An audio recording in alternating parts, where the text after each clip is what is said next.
Assalamualaikum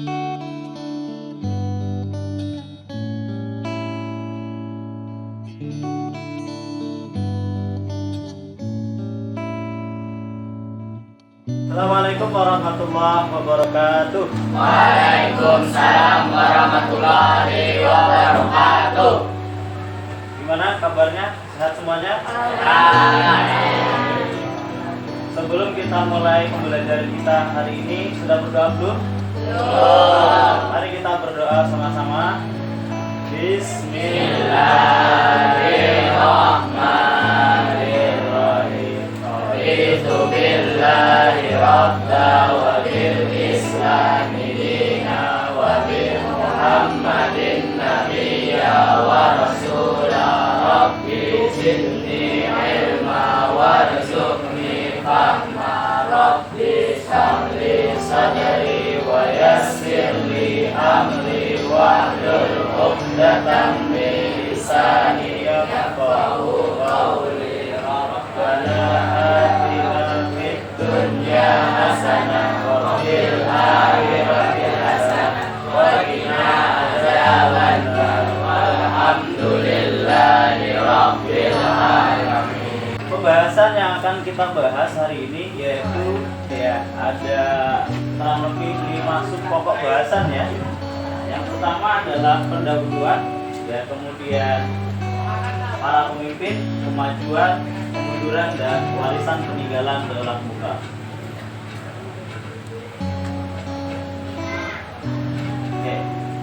Daulah Mughal merupakan salah satu kerajaan Islam terbesar di India yang berdiri pada abad berapa itu?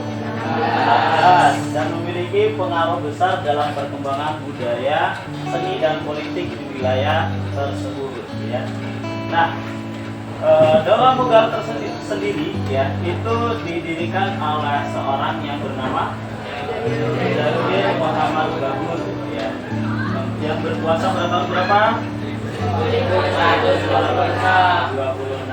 Kemudian wilayah kekuasaannya sebagian besar adalah di anak benua India ya.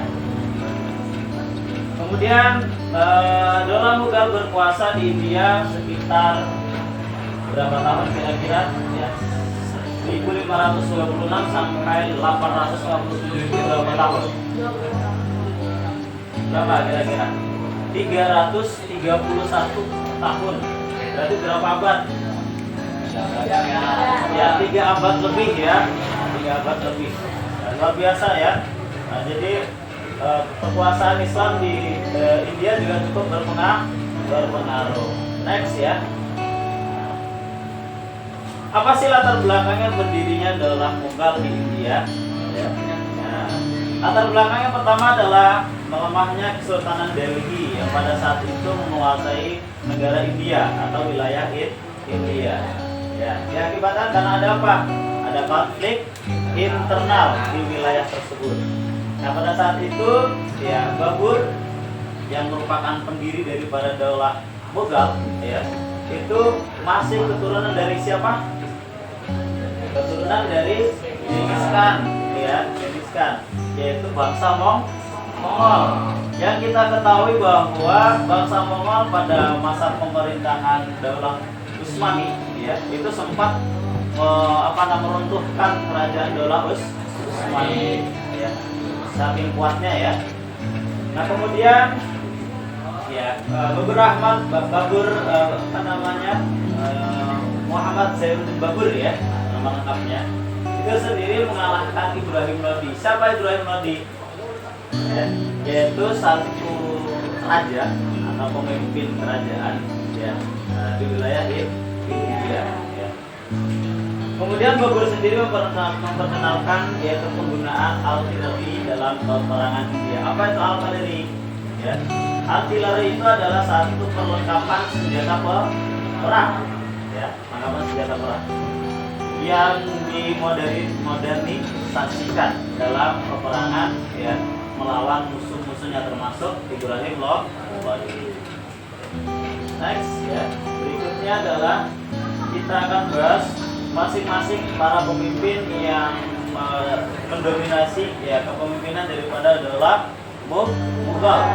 Yang pertama ada Zahiruddin Muhammad Babur atau sering dikenal dengan Babur, ya, sebagai pendiri dalam Mughal. Kemudian dilanjutkan Humayun, Jalaluddin, Jahangir, kemudian Shah Jahan, dan diakhiri pada pemerintahan Aurangzeb. Ya.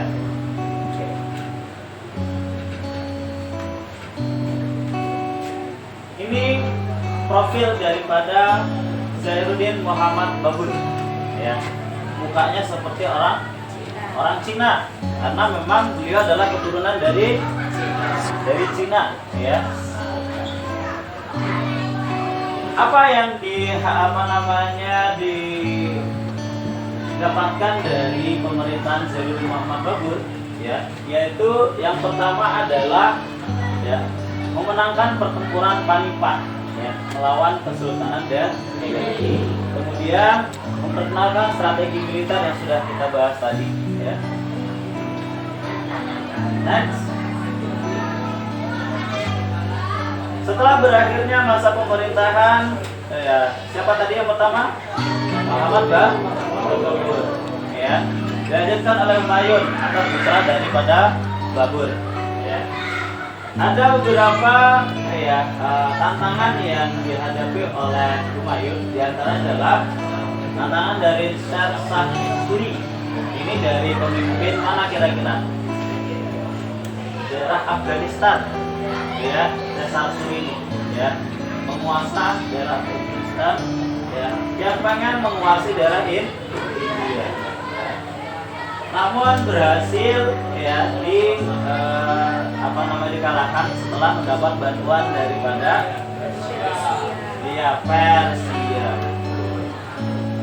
Next. Berikutnya adalah Jalaluddin Muhammad Akbar. Ini kalau yang hobi nonton film India, nah, ya, ini sering ditayangkan dalam filmnya, yaitu film Yoda Akbar, ya. Kenapa difilmkan? Karena memang pemimpin ini adalah pemimpin yang memiliki kontroversial, ya.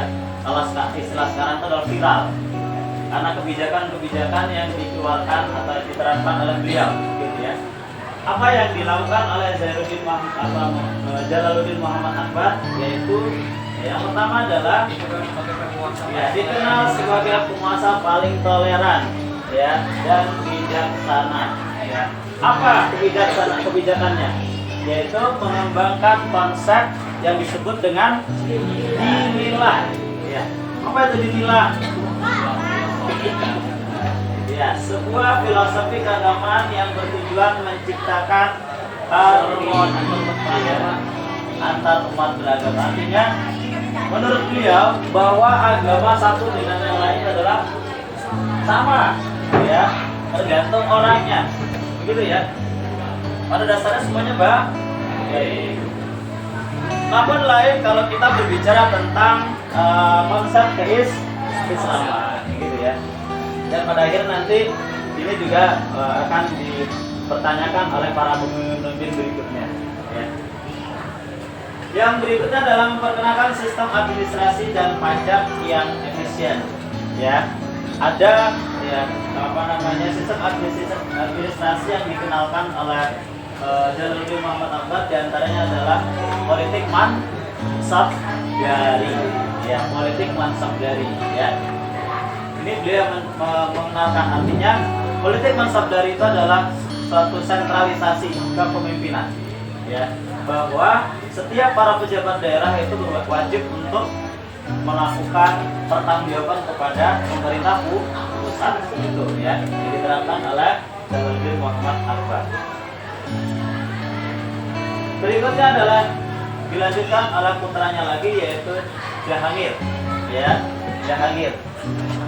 Apa yang dilakukan oleh Jahangir ada dua secara umum, yaitu mendukung perkembangan seni dan budaya, ya, memperkuat hubungan diplomatik dengan negara-negara Eropa. Ya, kita ketahui bersama bahwa seni dalam negara India atau wilayah India itu identik, ya, tetapi seninya juga menjadi perpaduan pengaruh daripada negara Persia. Next, Shah Jahan. Jadi lagi. Pemimpin yang kelima adalah Shahjahan. Beliau meninggalkan beberapa warisan arsitektur ya, besar seperti Taj Mahal. Apa itu Taj Mahal? Satu bangunan besar yang dimunculkan oleh istri tercintanya. Nah, ya, disebut dengan istana, yaitu Taj Mahal. Taj Mahal merupakan satu benda warisan dunia ya. Kemudian yang kedua adalah masa pemerintahannya sering disebut juga sebagai zaman keemasan arsitek tunggal. Karena pada masa pemerintahannya banyak beberapa benteng, beberapa istana yang didirikan ya, untuk mempercantik, memperindah negaranya atau kota ya. Next ya. Nanti di akhir pembelajaran kita ada quiz ya atau game ya. Jangan lanjut ya. Pertanyaan pertama ya. Iya. Kira-kira ada yang tahu jawabannya? Dia memperkenalkan siapa? Jawab. Ya, sana dulu boleh. Ya kamu. Nah, kira-kira jawabannya siapa? Jalaluddin Muhammad Akbar. Kira-kira benar apa salah? Coba kita lihat jawabannya. Wah, tepuk tangan. Bagus ya. Jadi itu jawabannya adalah Muhammad Akbar. Yang kedua, siap-siap. Kira-kira ini siapa? Ya. Kira-kira ini oke? Boleh? Zainuddin Muhammad Bagur. Apakah benar jawabannya? Kita lihat sama-sama ya. Oke. Iya, betul. Yang ketiga, siapa pertanyaannya? Oke.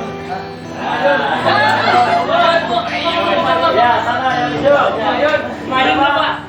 Mayun. Oke. Kita lihat jawabannya ya. Oke, next ya. Yang ke apa? Wah, ya. Di awal sudah disampaikan. Ya, kamu.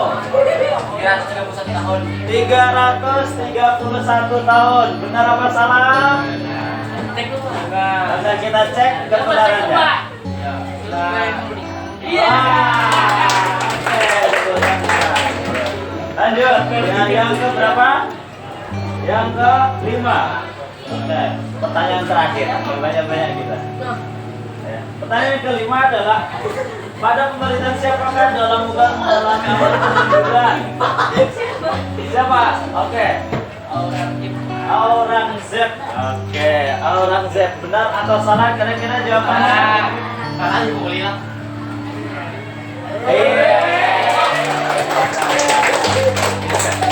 Oke. Baik ya.